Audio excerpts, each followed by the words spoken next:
جب حضور کے اپنے صاحبزادے حضرت ابراہیم انتقال کرتے تو رسول کریم کی آنکھوں میں آنسو جاری تھے اور فرمایا ابراہیم دل غمزدہ ہے اور آنکھیں رو رہی ہیں، لیکن زبان سے وہی کہوں گا جس سے میرا رب راضی ہوگا۔ اور پھر اپنے بیٹے کی مدح کرتے ارشاد فرمایا لو آشا لکانا صدیقا نبیا، اگر یہ میرا بیٹا زندہ رہتا تو اللہ کا سچا نبی ہوتا، چونکہ نبی آ نہیں سکتا اس لیے بیٹا زندہ نہ رہا۔ تینوں بیٹے بچپن میں انتقال کر گئے۔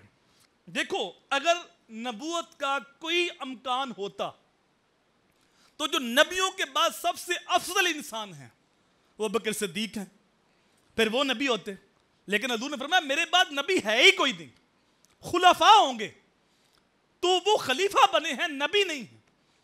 حضرت عمر کے بارے خود فرمایا لو کانا بعدی نبی لکانا عمر، میرے بعد نبوت کا دروازہ بند ہے، اگر میرے بعد کوئی نبی ہوتا تو عمر فاروق ہوتا۔ جب مولا کائنات کو حضور نے ایک مرتبہ غزوے پہ جاتے ہوئے اپنی نیابت عطا کی تو مولا کائنات نے عرض کی یا رسول اللہ آپ مجھے بچوں اور عورتوں میں چھوڑ کے جا رہے ہیں؟ تو میرے حضور نے فرمایا کہ تیری میری مثال ایسے جس طرح ہارون اور موسیٰ کی مثال تھی، جس طرح وہ بھائی تھے ایسے ہم دونوں بھائی ہیں۔ اور اب کسی کے ذہن میں کوئی گمان آ سکتا تھا کہ جس طرح وہ دونوں بھائی تھے وہ دونوں نبی تھے، تو کوئی کہہ سکتا تھا کہ فرمایا جیسے وہ بھائی ہیں ہم بھی بھائی ہیں، تو حضور نے ساتھ ہی فرما دیا لیکن میرے بعد کوئی نبی نہیں ہے، یعنی ہارون نبی تھے اور میرے بعد نبوت کا دروازہ بند ہے۔ تو یار جب جو خلفاء ہیں وہ بھی نبی نہیں، حضرت عمر بھی نبی نہیں، حضور کے بیٹے بھی نبی نہیں، اور اب اگر کوئی نبوت کا دعویٰ اس کے بعد کرتا ہے تو وہ دجال ہے، وہ کذاب ہے، امت اسے کبھی بھی قبول نہیں کرے گی۔ 14 صدیوں میں امت کا متفقہ عقیدہ ہے کہ حضور کے بعد اگر کوئی نبوت کا دعویٰ کرے وہ تو کافر ہے ہی، جو اس کو نبی مانے وہ تو کافر ہے ہی، اور جو اس کے کفر میں شک کرے وہ بھی کافر ہے۔ اور امام اعظم امام ابو حنیفہ امام الائمہ سراج الامہ بولے اگر کوئی نبوت کا دعویٰ کرے تو جو اس سے معجزہ طلب کرے وہ بھی کافر ہے۔ معجزہ کس بات کا؟ نبی تو آ ہی نہیں سکتا، معجزہ کس بات کا؟ دیکھیے کہ ختم نبوت کا مسئلہ صحابہ کی نظر میں کتنا حساس مسئلہ ہے۔ حضور صلی اللہ علیہ وآلہ وسلم کی حیات طیبہ میں تقریباً 27 جنگیں ہوئی ہیں، اور ان 27 جنگوں میں مسلمانوں کا نقصان بہت تھوڑا ہوا ہے، تقریباً 250-300 لوگ شہید ہوئے۔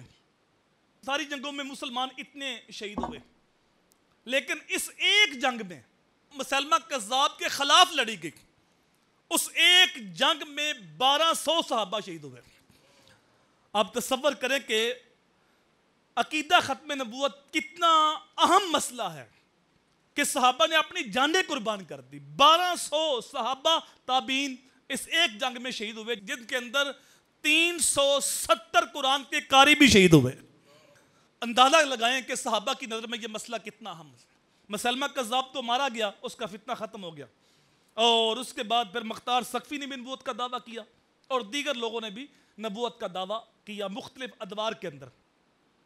انہی 30 جھوٹے دجالوں میں سے ایک دجال مرزا غلام احمد قادیانی، یہ 1835 میں قادیان میں پیدا ہوا، تو اس نے اچانک نبوت کا دعویٰ نہیں کیا، مختلف ادوار میں اس نے مختلف رنگ بدلے۔ 1880 تک یہ درست عقیدے کا مالک تھا، لیکن جب انگریز نے خرید لیا تو پھر اس نے پہلا دعویٰ کیا کہ میں مجدد ہوں، یعنی دین کی تجدید کرنے والا۔ پھر کچھ وقفے کے بعد اس نے کہا کہ میں مسیح موعود ہوں، میں ملہم من اللہ ہوں۔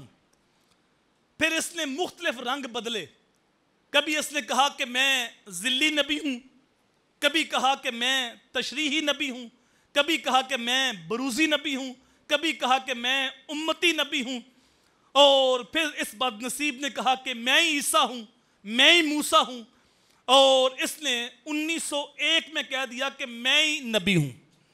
پھر اس نے 21 سال کے اندر اس نے یہ سفر طے کیا، کبھی مجدد، کبھی عیسیٰ، کبھی مسیح موعود، کبھی ملہم من اللہ، اور پھر اس نے کہہ دیا کہ میں ہی نبی ہوں۔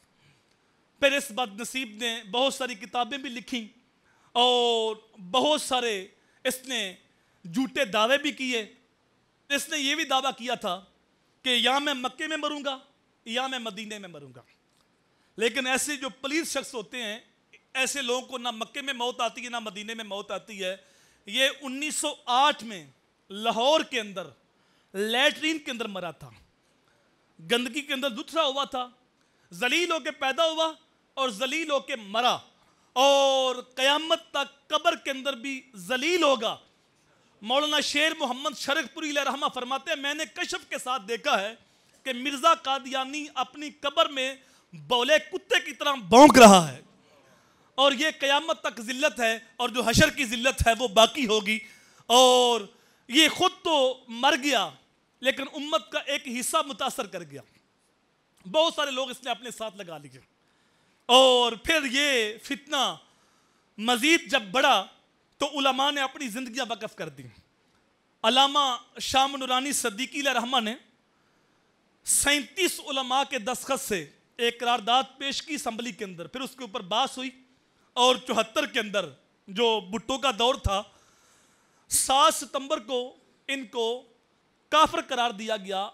اللہ تعالیٰ نے بڑی زیرک نظر دی تھی نورانی صدیقی علیہ رحمہ کو، جب بھٹو نے یہ بات کہی کہ یہ مسئلہ تو مسجد کا ہے، مدرسے کا ہے، کسی کے اوپر فتویٰ لگانا، کسی کو کافر کہنا، تو نورانی صاحب نے کہا بھٹو ایک بات تو بتا، تو اس ملک کا منتخب وزیر اعظم ہے، اگر کوئی شخص کرسی پہ بیٹھ کے کہے کہ میں اس ملک کا وزیر اعظم ہوں، تیری اس کے بارے رائے کیا ہے؟ تو اس نے کہا دو ہی باتیں ہیں، یا وہ شخص پاگل ہے یا وہ میرا باغی ہے۔ تو آپ نے کہا یہی تو میں بات کہتا ہوں کہ تیری کرسی چھوٹی ہے اور ختم نبوت کی کرسی بہت بڑی ہے۔ جو حضور کے بعد نبوت کا دعویٰ کرتا ہے کہ یا وہ پاگل ہے یا محمد عربی کا باغی ہے، اسے پھر کہنا پڑا، دستخط کرنے پڑے، اور 74 کی 7 ستمبر کی شام کو پاکستان کی اسمبلی کے فلور کے اوپر کافر قرار دیا گیا، چونکہ یہ مرزئی انگریز کا لگایا ہوا پودا ہے، اور وہ اس وقت سے لے کر آج تک اس کو پانی دے رہا ہے، اور ہمارا ایمان چونکہ کمزور ہے، بہت سارے لوگ ان کے ہتھے ہر روز چڑھتے ہیں۔ ایک اندازے کے مطابق پاکستان کے اندر ہر سال 10,000 بندہ مرزئی ہو رہا ہے۔ لوگ بیرون ملک جانے کے لیے کاغذوں کے اوپر مرزئی لکھ دیتے ہیں، چائے کی پیالی پہ اپنا دین بیچ رہے ہیں۔ مرزئی ختم نبوت کا باغی ہے، رسول کریم کا دشمن ہے، ان کے ساتھ کوئی محبت، کوئی رواداری، کوئی سیاسی روابط، کوئی رشتہ داری اور کوئی لین دین اور کوئی شراکت داری کاروباری ان کے اندر کسی قسم کی بھی جائز نہیں ہے۔ یہ اسلام کے بھی غدار ہے، پاکستان کے بھی غدار ہے۔